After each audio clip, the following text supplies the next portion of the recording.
Well, hello everyone, this is Trist.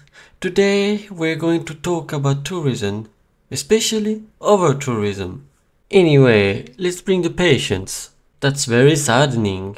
We have a bad case of too many tourists. Well, except for Thailand. There are different tourists. The cabinet is quite full, so I can't show you every patient. But there's still a lot of patients waiting for recovery. There are many causes for this sickness. Such causes can be either from destination marketing organizations or low-cost carriers, LCCs. But really, any medias that are focused on travels like YouTube travels vlogs can be dangerous. And unfortunately, this can cause severe damage to either the local community or just the environment. Anyway, let's take Japan as an example.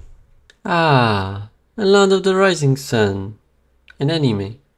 Japan is very beautiful. There are many tourist spots and the transportation system is very efficient.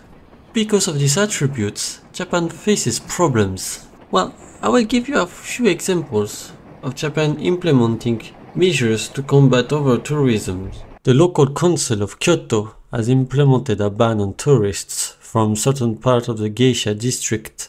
And you know why they had to do that? Because those tourists were pulling the hair of geishas. By the way, when I mean tourists, it's not like foreign tourists. This can also be Japanese tourists. And that really makes me angry. I'm fine if you want to visit a country, but please at least respect the culture.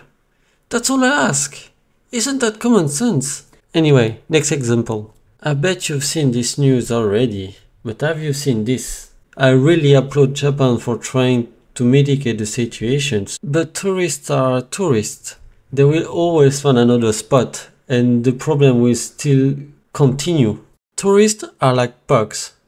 You're trying to get rid of them, but you can't. They always find a way to be annoying.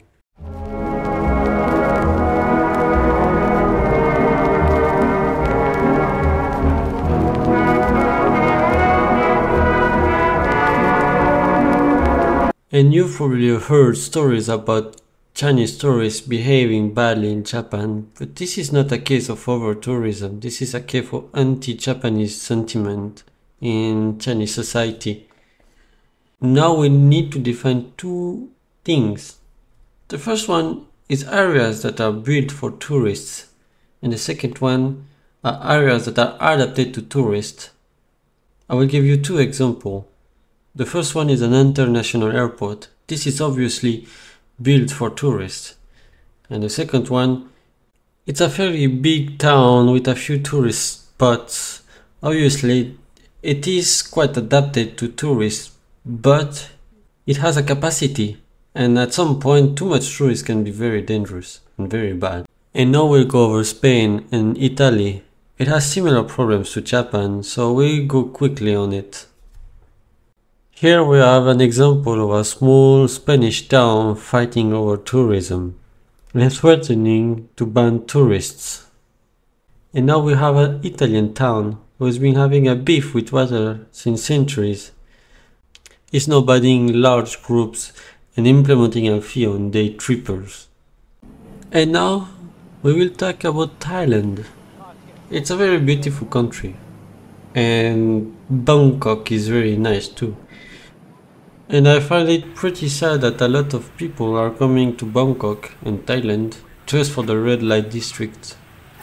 While I couldn't find any news reporting about problems with that many tourists coming to the red light district of Bangkok, but I'm pretty sure it's still sad that you wish to travel only for such things. And now, continuing on Thailand, let's talk about seas and oceans. Maya Bay, which is a bay in Thailand, has been suffering from over-tourism for quite a while now. This makes me very sad and angry. You know why? Because this is something that could have been avoided so easily. I'm not blaming the Thailand government, I'm blaming the tourists that came each year to this destination. And because that much tourists came, it actually damaged the environment. And that's something that you cannot heal quickly. So please, be more responsible. I'm not saying that you cannot take the plane, because sometimes you're forced to take the plane. What I'm trying to say is that you should go to places where there are no many tourists. Because in that way you can still help the local community by just visiting and spending money on it, while not damaging it.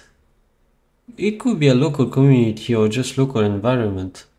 If you go to a place, to a beach where there's no one, just you and some other locals, then that's a win-win for everyone. In Japan, there is more than just Tokyo, Kyoto, or Osaka, or Sapporo, or even Okinawa, or I don't know, Hiroshima, Nagasaki. There's so much stuff to see in Japan. Just don't go to the places where there's just so many tourists. You want to visit a mountain? There's so many other mountains than Mount Fuji. And even here in Switzerland, there's so much things to see just at Zurich, or I don't know, the Alps, like my town. I wish some tourists would come here and, visit it. It would be pretty nice. Anyway, if you liked the video, you can just please subscribe. That would mean a lot to me. Anyway, how to finish the video, I don't know. I like bread, I guess.